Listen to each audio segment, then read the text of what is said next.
پنجاب کے ووٹرز کو، اور خاص طور پہ جو پنجاب کی یوتھ نکلی ہے، نوجوان نکلے ہیں، اور اس کے بعد جو خواتین نکلی ہیں اور جس تعداد پہ نکلی ہیں اس بائی الیکشن میں ووٹ ڈالنے کے لیے، میں آج آپ کا شکریہ ادا بھی کرتا ہوں، آپ کو خراج تحسین بھی پیش کرتا ہوں۔ میرے پاکستانیوں، یہ ایک میرے ملک کے لیے ایک بہت ہی خوشائن وقت ہے۔ میں کیوں سمجھتا ہوں کہ یہ پاکستان کی تاریخ میں ایک ایسا وقت آیا ہے جو ہم سب کو اللہ کا شکر ادا کرنا چاہیے۔ وہ کیوں؟ کہ دیکھیں، ایک قوم کے اندر جب شعور آ جاتا ہے، جب وہ بیدار ہو جاتی ہے، جب اس کو سب سے بڑی بات کہ اپنے نظریے کی سمجھ آ جاتی ہے کہ کیوں بنی تھی یہ قوم، تو اس سے زیادہ ہم اللہ کا شکر ادا نہیں کر سکتے۔ میں نے یہ سارے کیمپین کے اندر اپنی قوم کو ایک ہی چیز بتائی کہ پاکستان کا مطلب کیا، لا الہ الا اللہ، اور تیرا میرا رشتہ کیا، لا الہ الا اللہ۔ دیکھیں، یہ ہے نظریہ پاکستان۔ لا الہ الا اللہ محمد رسول اللہ ایک فلسفے کا نام ہے۔ ہم اس کو جس دن ہم سمجھ گئے، ہم اپنا نظریہ سمجھ جائیں گے، اور جب ہم اپنا نظریہ سمجھ گئے تو یہ قوم ایک عظیم قوم بن جائے گی۔ کبھی بھی قوم نظریے کے بغیر نہیں بنتی۔ ایک قوم جس کا نظریہ ہی نہیں ہے وہ قوم ہی نہیں بن سکتی، وہ ہجوم ہوتا ہے عوام کا۔ تو میں آج خوش ہوں؟ دیکھیں، جب ایک بیرونی سازش کے تحت ہمارے اوپر یہ امپورٹڈ حکومت مسلط کی گئی، تو سب سے بڑی بات یہ کہ عوام نے یہ پوچھنا شروع کیا کہ کیا اگر ہم نے انگریز کی غلامی سے نکل کے، پھر قائد اعظم نے جد و جہد کر کے ہندوز کی غلامی سے نکال کے پاکستان بنایا تھا، تو ہم کسی اور کی غلامی کے لیے تیار نہیں ہیں۔ اور جس طرح ایک بیرونی سازش جو ہمارے اس کے تحت ہمارے اوپر یہ لوگ مسلط کیے گئے، میں نے اپنی قوم کے اندر وہ شعور اور بیداری دیکھی جو میں ابھی تک نہیں دیکھی تھی۔ اور میں اس لیے خوش ہوں کہ اب ہم اللہ کے فضل سے ایک قوم بننے جا رہے ہیں۔ اور جب ایک قوم بن جاتی ہے نا، میرے پاکستانیوں سن لیں ذرا، جب ہم قوم بن جائیں گے اور بننے کی طرف جا رہے ہیں، تو یہ جو مسئلے ہیں نا ہمارے قرضے کے، ہمارے مسئلے ہیں کہ جی ہمارے پاس پیسہ نہیں ہے ملک چلانے کے لیے، یہ جتنے بھی ہمارے مسئلے ہیں یہ سارے حل ہونا شروع ہو جائیں گے۔ آپ یہ سوچیں کہ اس ملک کی کتنی بدقسمتی ہے کہ جو لوگ اس ملک کے ایلیٹ ہیں، اشرافیہ ہیں، کتنے لوگ ہیں جو پیسے والے، جنہوں نے باہر فلیٹ نہیں لیے ہوئے، لندن میں فلیٹ لیے ہوئے ہیں، ملک سے باہر پیسہ رکھا ہوا ہے۔ یہ کیوں رکھا ہوا ہے؟ یہ اس لیے رکھا ہوا ہے کہ بلیو ہی نہیں کرتے پاکستان میں۔ آپ نے کبھی سنا ہے کہ برطانیہ یا فرانس یا یورپ یا وہ اپنے پیسے ملک سے باہر رکھیں، اپنے بچوں کو باہر کا شہری بنا دیں؟ کبھی آپ نے سنا ہے؟ تو ایک طرف ہم جو لیڈرشپ ہے وہ کہتی ہے کہ ہم پاکستان کے لیے مرنے کے لیے تیار ہیں، اور پیسے ہم نے اپنے باہر رکھے ہوتے ہیں، جائیدادیں ہماری باہر ہیں، ہم عیدیں باہر گزار رہے ہیں، اپنی چھٹیاں، علاج، سب کچھ باہر کر رہے ہیں، شاپنگ باہر ہے۔ دیکھیں، ایسے قوم نہیں بن سکتی۔ میں پہلی دفعہ یہ قوم کے اندر جو بیداری دیکھ رہا ہوں، میں میں نے اللہ کا خاص رات کو شکر ادا کیا کہ ایک وہ قوم جو اتنی قربانیوں سے بنی تھی، قائد اعظم کی اگر آپ ان کی تاریخ پڑھ لیں تو جس طرح کی وہ ان کی جو صحت تھی، اور جس طرح انہوں نے ایک اپنی صحت کو نظر انداز کر کے بیماری کا بھی نہیں پتہ چلوانے دیا ڈاکٹرز کو، تاکہ مخالفین کو نہ پتہ چل جائے، وہ پاکستان بننے سے روک دیں، اس طرح کی قربانیوں سے ملک بنا تھا۔ اور جو ہم بڑے ہو رہے تھے، سارے اس پنجاب سے جو لوگ آئے تھے، اور میری اپنی فیملی وہاں سے جب پارٹیشن کے اوپر آزادی پہ یہاں پاکستان آئے تھے، شاید ہی کوئی خاندان تھا جنہوں نے وہ قتل عام نہیں دیکھی۔ تو اس لیے جدھر آج ہم کھڑے ہیں، ہمیں ساری قوم کو فخر کرنا چاہیے کہ جس طرح لوگ نکلے اور جس طرح پھر سے خواتین نکلی، یعنی گھروں میں انقلاب آیا، اور جو ہمارا نوجوان نکلا، یہ ایک نیا پاکستان ہے، نیا پاکستان جو میں بڑی دیر سے اللہ سے دعا مانگتا تھا کہ وہ پاکستان بنے جو ہمارے جو میرے ماں باپ تھے، ان کی ساری جنریشن، وہ سارے بیچارے مایوس ہوتے گئے جب دیکھا کہ اس نظریے سے ہم پیچھے ہٹتے گئے۔ اب میں جو ملک کے حالات کے اوپر بات کرنا چاہتا ہوں، دیکھیں ہماری جب حکومت تھی تو ایک سیاسی بحران پیدا کیا گیا، مصنوعی سیاسی بحران۔ ایک حکومت چل رہی تھی، پاکستان کی اکنامک سروے کے اندر آپ پڑھ لیں، یہ حکومت کی اکنامک سروے کے متعلق جو چھپتی ہے، کہ جو جائزہ لیتی ہے ملک کی جو معیشت اوپر جا رہی ہے، کیا کر رہی ہے، اس کے اوپر اس کی طبیعت کیسی ہے، تو پاکستان کی اکنامک سروے کے مطابق 17 سال کے بعد سب سے زیادہ ہمارے آخری 2 سال میں ملک کی اکانومی ترقی کی ہے، ہماری گروتھ ریٹ بڑھی ہے، 5.6% تیسرے سال اور 6% جس سال ہمیں ہٹایا گیا۔ اس وقت ملک کی ساری جو انڈیکیٹرز تھے وہ صحیح طرف جا رہے تھے۔ سب سے بڑی چیز ہوتی ہے لارج سکیل مینوفیکچرنگ، آپ کی انڈسٹری۔ جب آپ کی انڈسٹری بڑھتی ہے تو سب سے زیادہ روزگار دیتی ہے۔ ہم نے ان ساری حکومتوں سے زیادہ کرونا کے باوجود سب سے زیادہ روزگار دیا تھا۔ تو لارج سکیل مینوفیکچرنگ جب بڑھتی ہے آپ کا ٹیکس بڑھتا ہے، وہ جب بڑھتی ہے روزگار کے علاوہ ملک کے اندر ویلتھ کریشن ہوتی ہے، دولت میں اضافہ ہوتا ہے۔ تو لارج سکیل مینوفیکچرنگ ریکارڈ طریقے سے بڑھ رہی تھی۔ زراعت، جس کے اوپر ہماری 60% آبادی اپنی زراعت کے اوپر ڈپینڈ کرتی ہے، زراعت کے اندر 4 فصلوں کے اندر ریکارڈ 2 سال ریکارڈ پرفارمنسز تھی۔ کسانوں کے پاس وہ پیسہ گیا جو اتنی سالوں کے بعد کبھی ایسا پیسہ نہیں ٹرانسفر ہوا تھا کسانوں کے پاس۔ جو گنے کی بیچارہ کسان جو پہلے باہر شوگر ملز کے انتظار کرتا تھا، اس کو پیسے بھی نہیں ملتے تھے، کٹوتی ہوتی تھی، اور وہ اس کے بعد کچھ جب کم، اگر 180 ریٹ ہے تو اس بیچارے کو 120 ملتا تھا، اور پھر وہ 1 سال کے بعد سب کچھ ہم نے ختم کیا، قانون بنائے اور ان کو پیسہ دلوایا، سب سے زیادہ پیسہ دلوایا۔ پیسہ گیا دیہاتوں کی طرف، اس کے بعد وہاں خوشحالی آئی، ریکارڈ موٹر سائیکل سیلز ہوئی، اس کا مطلب وہاں پیسہ گیا۔ تو زراعت بھی صحیح راستے پہ تھی، ہماری انڈسٹری بھی صحیح راستے پہ بڑھ رہی تھی، ٹیکسٹائل کے اندر سارے ریکارڈ ٹوٹ گئے۔ فیصل آباد کے اندر مزدور نہیں ملتے تھے ٹیکسٹائل کے لیے، انڈسٹری کے لیے۔ تو اس دور کے اندر جب ہماری ایکسپورٹس بھی ریکارڈ ہو گئیں، ہماری ریمیٹنسز بھی ریکارڈ ہو گئیں، یعنی سب پاکستان کی تاریخ میں سب سے زیادہ ملک میں ڈالرز آ رہے تھے۔ اور اس وقت جب آئی ٹی، دیکھیں فیوچر اس ملک کا ٹیکنالوجی میں، آئی ٹی میں، ہم نے جو ان کو آئی ٹی کی انڈسٹری کی مدد کی، 2 سالوں میں 75% ہماری ایکسپورٹس بڑھی اور ہم صحیح راستے پہ نکل گئے تھے۔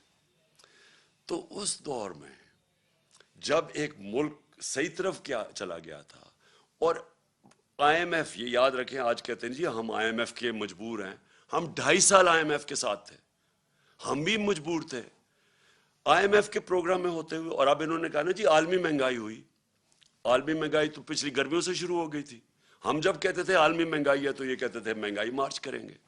تو جب ساری چیزیں پازیٹیو جا رہی تھیں، اور اس کے باوجود کہ ہم آئی ایم ایف میں بھی تھے، اس کے باوجود جب ہم وہ پاکستان کو فلاحی ریاست کی طرف لے کے جا رہے تھے جو پاکستان کا نظریہ تھا، اسلامی فلاحی ریاست، ہم نے پہلی دفعہ ہیلتھ کارڈ، کبھی سنا ہے کہ کسی بھی مڈل انکم گروپ، غریب کو تو چھوڑے، جو اپنے سارے خاندانوں کو ایک ہیلتھ انشورنس دے رہا ہے 10 لاکھ روپے کی، کہیں بھی جا کے اپنا علاج کروا سکے۔ احساس پروگرام ہمارا انٹرنیشنلی اکنالج ہوا، جو غربت کم کرنے کے لیے پروگرام تھا۔ انٹرنیشنلی اکنالج کیسے ہوا کہ اسٹینفورڈ یونیورسٹی کی ریسرچ ایک انہوں نے ریسرچ کر کے فیصلہ کیا کہ پاکستان کو احساس پروگرام فلاحی ریاست کی طرف لے کے جا رہا تھا، کامیاب پاکستان تھا، سستے قرضے نچلے 20 لاکھ خاندانوں کو دے رہے تھے تاکہ ہنر اب سیکھ سکیں، تاکہ وہ دکانیں کھول سکیں، کسان پیسہ لگا سکیں، سود کے بغیر قرضے دے رہے تھے گھر بنانے کے لیے، پھر پوری ایک ہاؤسنگ کا ہمارا پورا انسینٹیوائز کر رہے تھے، بینک پیسے دیں، کم سود کے اوپر لوگ گھر بنائیں، جتنا کرائے دیتے تھے اسی کرائے کے اوپر قسطیں پے کر کے اپنا گھر بنا لیں. یہ ساری چیزیں چل رہی تھیں. اس وقت سازش کر کے ہماری حکومت گرائی گئی، اور جب ہماری حکومت جب گرانے جا رہے تھے تو میں نے اور شوکت ترین نے پوری کوشش کی آگاہ کرنے کے لیے کہ یہ جو آج حالات ہیں انٹرنیشنل، جدھر ایک عالمی مہنگائی آئی ہوئی ہے جس کو کہتے ہیں کموڈٹی سپر سائیکل، اور اس کے علاوہ جو اس ملک کے اندر، جو ہمارے ملک کے اندر جو حالات ہیں اس وقت، اگر یہ گورنمنٹ گرائی گئی تو جب سیاسی اگر بحران آیا تو معیشت نہیں سنبھالی جائے گی. ہم نے یہ آگاہ کیا، وہ لوگ جو روک سکتے تھے اس کو، کہ معیشت نہیں سنبھالی جائے گی. اور خاص طور پہ ان لوگوں سے آپ ذرا ان کا ٹریک ریکارڈ دیکھیں، یہ کب انہوں نے ہماری ملک کی معیشت ٹھیک کی ہے. اور سب سے بڑی انڈیکیشن ہوتا ہے جب آپ ایک ملک کی معیشت کو ٹھیک کرتے ہیں تو آپ کی ایکسپورٹس بڑھتی ہیں، جس سے ڈالرز ملک میں آتے ہیں، جس سے ویلتھ کریشن ہوتی ہے. ان کے پچھلے 5 سال تو ایکسپورٹس بڑھی نہیں، جو یہ نون لیگ کے 5 سال تھے. ان کے جو دوسرے دور میں جو 97 سے 99 تک تھا، تب بھی کوئی ان کی ایکسپورٹس کے اندر اضافہ نہیں تھا. دونوں دفعہ انہوں نے اتنے بڑے بیرونی خسارے چھوڑ کے گئے. تو ان سے تو بڑھنی نہیں تھی، اور ہمیں پتہ تھا کہ کیوں آنا چاہتے ہیں، اور وہ واضح ہو گیا. آتے ساتھ ہی انہوں نے اپنے کرپشن کے کیسز معاف کروانے کی کوشش کی.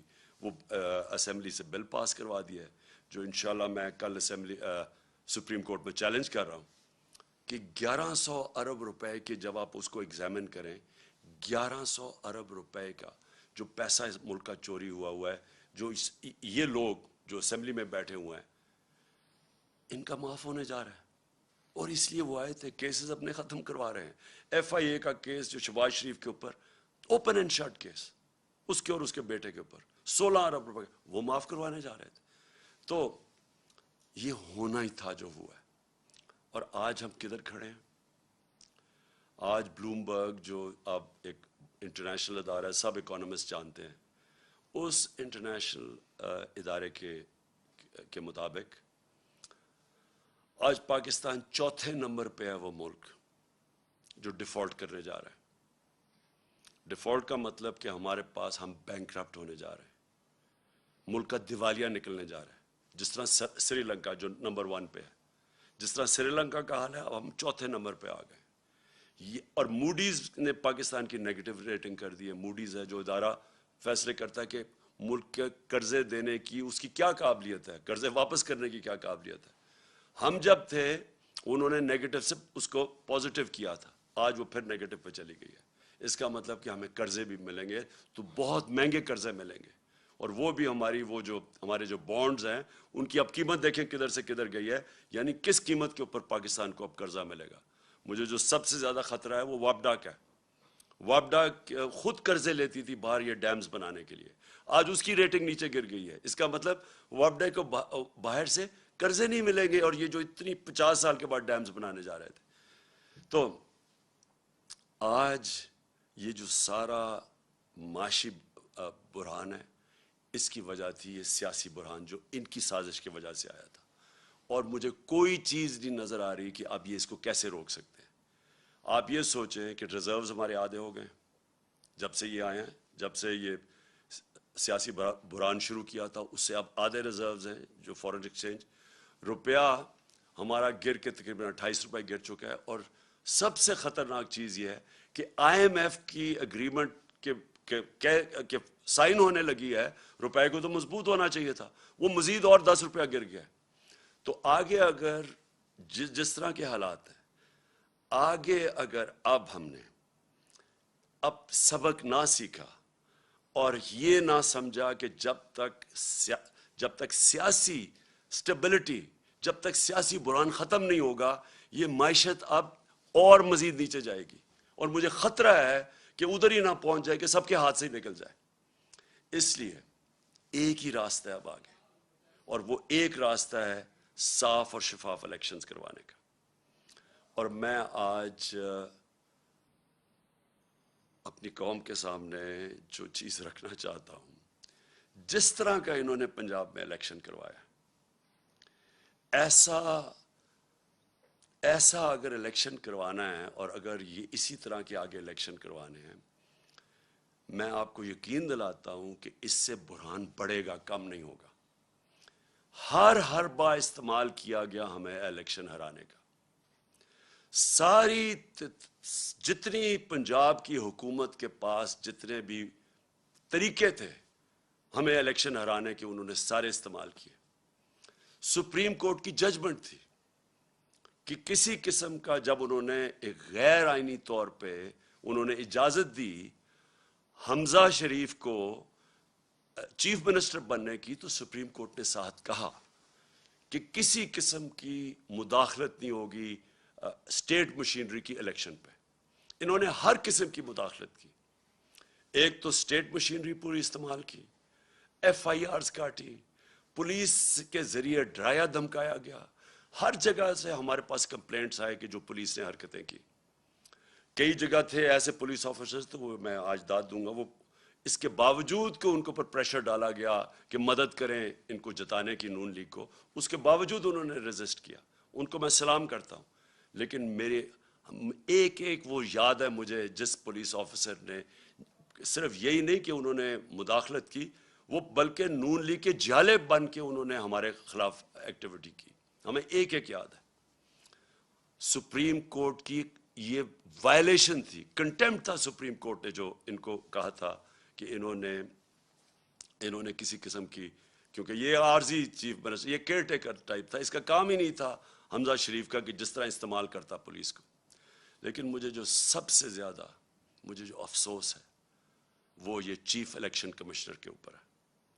چیف الیکشن کمشنر نے جو بدیانت داری کی ہے, ایک تو اہلیت بھی اس کے اندر نہیں ہے.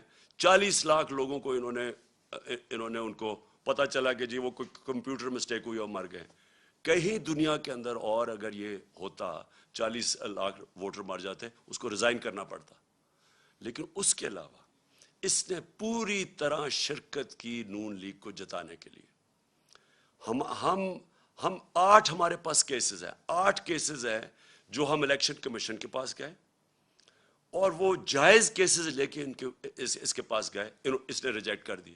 ہم پھر عدالت میں گئے, اور 8 دفعہ عدالت نے ہمارے ساتھ کھڑے ہو کے ان کو اوور رول کیا, الیکشن کمیشن کو. جس کا مطلب کہ الیکشن کمیشن نے جان کے ہمارے خلاف ججمنٹ دی تھی. اس الیکشن کمشنر کے اوپر ہمیں کوئی اعتماد نہیں ہے. انہوں نے الیکشن کروایا سینٹ کا, سپریم کورٹ نے اجازت دی کہ آپ سینٹ کے ووٹ کو ویریفائی کریں. اس الیکشن کمیشن کو اور ساری پولیٹیکل پارٹیز کو پتا ہے کہ 30 سال سے سینٹ کے سیکرٹ بیلٹ کے اوپر پیسہ چلتا ہے. میں نے پوری کوشش کی, ہم ہی سپریم کورٹ کے پاس گئے, اور سپریم کورٹ نے اس کو روکنے کے لیے اجازت دی کہ ہاں آپ ووٹ کو ویریفائی کر سکتے ہیں. اس الیکشن کمیشن نے اس کو اوور رول کیا, اور اس کے بعد جو الیکشن ہوا, جو پچھلے سینٹ الیکشن میں پیسہ چلا ہے, پاکستان کی تاریخ میں اتنا پیسہ نہیں چلا. یوسف رضا گیلانی کا بھائی بیٹا پکڑا گیا پیسے دیتے ہوئے, اسی الیکشن کمیشن نے اس کو انویسٹیگیٹ کیا. 1.25 سال ہو گیا, کوئی ایکشن نہیں لیا اس نے. یعنی کسی اور دنیا کے اندر ایک الیکشن کمشنر جس کا کام ہے, اس کا مینڈیٹ ہے فری اینڈ فیئر الیکشن, وہ جب دیکھتا ہے پکڑا گیا کوئی الیکشن کی چوری کرتے ہوئے پیسے دے کے رشوت, کوئی ایکشن نہیں لیا. جس کی وجہ سے کھلے عام تصویریں آئی ہیں کہ الیکشن کے اندر پیسہ چل رہا تھا, خریدے جا رہے تھے ووٹ, خانے وال کے اندر تصویریں آئی ہیں, پیسے دے رہے ہیں, ابھی اس الیکشن کے اندر کھلے پیسے دے رہے ہیں. یہ وائلیشن ہے. یہ الیکشن, یہ ساری جو الیکشن کمیشن کے اندر جو قوانین ہے, آپ پیسے دے کے ووٹ نہیں خرید سکتے, رشوت نہیں آپ دے سکتے. کسی کو ڈر ہی نہیں تھا, کیونکہ اس نے کبھی روکا ہی کسی کو نہیں, کیونکہ یہ صرف روکتا تھا تحریک انصاف کو. اس کے سارے فیصلے ہمارے خلاف گئے, اور یہ ان کو مدد کرتا تھا. اب سندھ کے اندر لوکل گورنمنٹ الیکشن ہوا, کبھی الیکشن کمیشن نے کوشش کیا پتہ چلوانے کے لیے کہ Sindh election local government election میں 15% کینڈیڈیٹس نے ٹکٹ ان اپوز جیت گئی پیپلز پارٹی؟ کبھی پتہ چلوایا؟ ڈسکا کا الیکشن ہوا، وہ تقریباً 400 پولنگ سٹیشن میں صرف 20 پولنگ سٹیشنز کے اوپر آر او نے کہا کہ بے ضابطے ہوئی ہیں. اس نے سارا الیکشن کھول دیا پی ٹی آئی کے ہمارے اگینسٹ، جو ہمیں ہروایا اس نے. تو جب لوکل گورنمنٹ الیکشن سندھ کا ہوا ہے 15% لوگوں نے الیکشن پہ کھڑے ہی نہیں ہوئے. پتہ چلوایا کیوں؟ اور جب پتہ چلوائیں گے پیپلز پارٹی حکومت نے پوری پولیس کا استعمال کیا. پتہ چلوائیں کتنوں کے اوپر ایف آئی آرز کاٹی انہوں نے. اور پتہ چلوائیں کہ کیوں سندھ کا الیکشن کمیشن نے، جو ان کا سندھ کا الیکشن کمیشن، کیوں نہیں وہ بولا؟ کیونکہ وہ سندھ گورنمنٹ کا نوکر ہے. وہ دونوں جگہ سے پیسے لے رہا ہے، سندھ گورنمنٹ سے بھی لے رہا ہے، الیکشن کمیشن سے بھی لے رہا ہے. اس کا کورٹ پڑا ہوا ہے، اس کا کیس پڑا ہوا ہے سپریم کورٹ میں، جو سنا ہی نہیں جا رہا. تو کیا وجہ ہے کہ یہ اتنی بڑی الیکشن کے اندر جو اوپنلی دھاندلیاں ہوتی ہیں اس کو فکر ہی نہیں ہے؟ صرف تحریک انصاف ڈسکا کے اوپر وہ کھڑا ہو گیا کہ جی بڑا اس نے کوئی انصاف دینا. یہ اس الیکشن کے اندر اس الیکشن کمیشن نے ہر حربہ استعمال کیا ہمیں ہرانے کا. ہم آج جیتے ہیں تو اس کے باوجود، ہم جیتے ہیں تو اسٹیٹ مشینری جو انہوں نے استعمال کی اس کے باوجود جیتے ہیں. ہم جیتے اس لیے ہیں کہ پاکستان کے ووٹر جس طرح نکلا ہے، جنرل الیکشن میں ایسا ووٹر نہیں نکلا جو کہ اس بائی الیکشن میں نکلا ہے. میں 26 سال سے جلسے کر رہا ہوں. میری تو کوئی الیکٹیبل نہ تھا، نہ میری کوئی فیملی تھی پالیٹکس میں. میں تو شروعات تھوڑے سے لوگوں سے، اور آہستہ آہستہ پبلک میں جا کے بیداری پیدا کر کے، اور ایک دن 14-15 سال کے بعد دن ایسا آیا کہ لوگوں نے میری بات سننی شروع کر دی. باتیں یہی میں کہہ رہا ہوں، پاکستان کا مطلب کیا، لا الہ الا اللہ، یہ میں 26 سال سے کہہ رہا ہوں. یہ کوئی نئی بات نہیں کر رہا. لیکن ایک وقت آیا کہ اللہ نے لوگوں کے دلوں میں ڈال دی اور میری پارٹی کھڑی ہونی شروع ہوئی. اور میں نے ساری پالیٹکس کی ہے پبلک کو ساتھ ملا کے. کبھی 26 سال میں نے کبھی اس طرح کی بیداری نہیں دیکھی. میں نے کبھی اپنی قوم میں ایسا شعور نہیں دیکھا جو میں نے اس بائی الیکشن ان 3 مہینے میں دیکھا. جب مجھے سازش کے تحت 9 اپریل کو جب میں پرائم منسٹر ہاؤس سے نکلا اپنی ڈائری پکڑ کے، تو میرے مخالفین سب کا، جنہوں نے سازش کی، ان کا خیال تھا کہ اب مٹھائیاں بنٹے گی اور ساری دنیا اس کو برا بھلا کہے گی. میڈیا کا پورا ایک گروپ ساتھ ملا ہوا تھا ان کے، اور ان میڈیا نے پوری کیمپین چلائی اس کے اگینسٹ. میں پھر سلام کرتا ہوں وہ میڈیا جو اس کے باوجود کھڑا رائے حق پہ، سچ پہ. کیمپین چلائی گئی. انہوں نے پہلے بلیک آؤٹ کروایا ہمارا، اور پھر ان ساروں نے آ کے میرے پر کیسز بنانے شروع کر دیے. ہمیں جو 25 ہم جب ایک پرامن احتجاج کر رہے تھے کہ بیرونی سازش کے تحت ان کو بٹھایا ہے، وہ لوگ 60% کیبنٹ ضمانت پہ. شہباز شریف اور اس کا بیٹے کو سزا ہونے لگی تھی ایف آئی اے کیس میں. کبھی کوئی تصور کر سکتا ہے کہ الیکشن کمیشن اجازت دے دے ان لوگوں کو الیکشن لڑنے کی؟ عموماً ساری دنیا میں الیکشن کمیشن، اگر آپ کے اوپر آپ انڈر ٹرائل ہوں، آپ کے اوپر اربوں روپے کے کرپشن کے کیسز ہوں، تو عموماً الیکشن کمیشن کہتی ہے کہ پہلے اپنے آپ کو کلیئر کرو اور پھر آ کے الیکشن لڑو. یہاں الیکشن لڑا رہے تھے اپنے آپ کو کلیئر کرنے کے لیے کرپشن سے. یہ کبھی دنیا میں ایسے نہیں ہوا کہ آپ پہلے الیکشن لڑیں، آپ اقتدار میں، اور پھر اپنے کیسز ختم کر دیں، یعنی خود ہی ملزم ہی قاضی بن جائے. یہ الیکشن کمیشن نے اجازت دی تھی ان کو. یہ لوگ آ کے اوپر بیٹھے. 25 مئی کو میں کبھی نہیں بھولوں گا. قوم نکلی، ساری قوم نکلی ان کے خلاف، جو انہوں نے یہ ہمارے ملک سے ظلم کیا. اور انہوں نے ان لوگوں کے اوپر جس طرح کا تشدد کیا، وہ پولیس والوں نے جو کیا پنجاب کے اندر، اور ایک پولیس والا مجھے یاد ہے، انہوں نے جو کیا پنجاب میں، یہ جو رانا ثناء اللہ اور شہباز شریف نے یہ جو جہاں ظلم کیا اسلام آباد میں، اور ان کو شرم نہیں آئی کہ وہاں فیملیز نظر آ رہی ہیں اور ان کے اوپر یہ ٹیئر گیسنگ کر رہے ہیں، اور صرف اس لیے ڈر لگے، خوف پھیلانے کے لیے کہ ہم ان کو اتنا خوف پھیلائیں گے کہ یہ چپ کر کے بیٹھ جائیں گے، کیونکہ یہ بھیڑ بکری ہیں. یہ آپ کو انسان نہیں سمجھتے، یہ قوم کو بھیڑ بکریاں سمجھتی ہیں کہ جو مرضی آ کے فیتے کاٹ لو اور شہباز شریف ادھر بھاگ جائے تو سمجھا کہ جی لوگ بیوقوف ہیں، مان جائیں گے. تھوڑی دیر کے لیے سب کو آپ پاگل بنا سکتے ہیں. سارا وقت کوئی بھی انسان نہیں آیا جو کہ سب لوگوں کو پاگل بنا سکے، اور یہ واضح ہو گیا جس طرح پبلک نکلی ہے. انہوں نے ڈرانے کی کوشش کی، لوگوں نے اپنی جو خوف کا جو بت ہے اس کو توڑ دیا. پبلک نکلا ہی باہر، اور پبلک نے ہر چیز، انہوں نے ووٹس پھینکی ہوئی تھی لوگوں کو. فیملی تو ایک فیملی کا ادھر ووٹ ہے، دوسرا کا وہاں باہر، یعنی جو انہوں نے یہ الیکشن کمیشن نے حرکت کرنی تھی سب کر دی. اس کے باوجود عوام نے ان کو شکست دی. اور میں وہ جو 25 مئی کو جو قوم کھڑی ہوئی ہے اس دن، اور جو انہوں نے برداشت کیا اور اس کے بعد بار بار نکلتی رہی ہے، کبھی اتنے بڑے جلسے نہیں ہوئے. اس سے یہ ثابت ہو گیا جو میں آج شروع کی تھی اپنی تقریر کہ میں اس لیے آج بڑا خوش ہوں کہ میری قوم آج قوم بننے جا رہی ہے. لوگ جاگ چکے ہیں، شعور آ گیا، بیداری ہے لوگوں کے اندر. اب آپ جو مرضی کر لیں، یہ جو بوتل سے جن نکلا ہے نا شعور کا، اس کو واپس نہیں آپ ڈال سکتے. جو بھی کوشش کرے گا اب کہ پبلک کے مینڈیٹ کو چوری کرے، کوئی بھی سمجھتا ہے کہ بند کمرے میں فیصلہ کر لیں گے ملک کے مستقبل کا، اب یہ کسی غلط فہمی میں نہ رہے. یہ ملک اب، یہ قوم حقیقی آزادی کی طرف چلی گئی ہے. یہ جو ساری کیمپین تھی یہ لوگوں نے اس لیے نہیں کی کہ جی کوئی بائی الیکشن ہو رہا ہے، لوگ اپنی حقیقی آزادی کے لیے نکلے ہوئے تھے. جو میں نے آج جب جذبہ دیکھا ہے 26 سال کی پولیٹکس میں، میں نے کبھی اس قوم میں وہ جذبہ نہیں دیکھا. میں نے ایسے نہیں لوگوں کو نکلتے دیکھا. اور میں اس لیے کہہ رہا ہوں کہ اب 2 ہی راستے رہ گئے. جو بھی اب کوشش کرے گا نا کہ ان کا مینڈیٹ چوری کرنے کے لیے، وہ خود جس طرح یہ انہوں نے شکست ہوئی ہے نون لیگ کو، ان کو شکست ہو جائے گی. ایک راستہ ہے اب قوم کا، اور وہ راستہ ہے صاف اور شفاف الیکشنز. جو اس کے علاوہ، میں بار بار کہہ رہا ہوں، اور میں جب مجھے انہوں نے ہٹایا وہاں سے، جب ہٹانے کی کوشش کر رہے تھے تو میں نے، آپ کو پتا کہ میں نے الیکشنز اناؤنس کر دیے تھے، لیکن پھر وہ ہماری عدالتوں نے اس کو اوور ٹرن کر دیا. میں ابھی بھی سمجھتا ہوں کہ ملک کے لیے وہ بہترین فیصلہ تھا. اگر سیاسی انتشار پیدا ہی کر دیا تو بیسٹ طریقہ عوام کو فیصلہ کرنے دیں کون کس کو وہ چاہتے ہیں کہ اس ملک کی قیادت کرے. میں ابھی بھی یہ کہہ رہا ہوں، ایک راستہ ہے اس قوم کا، صاف اور شفاف الیکشن.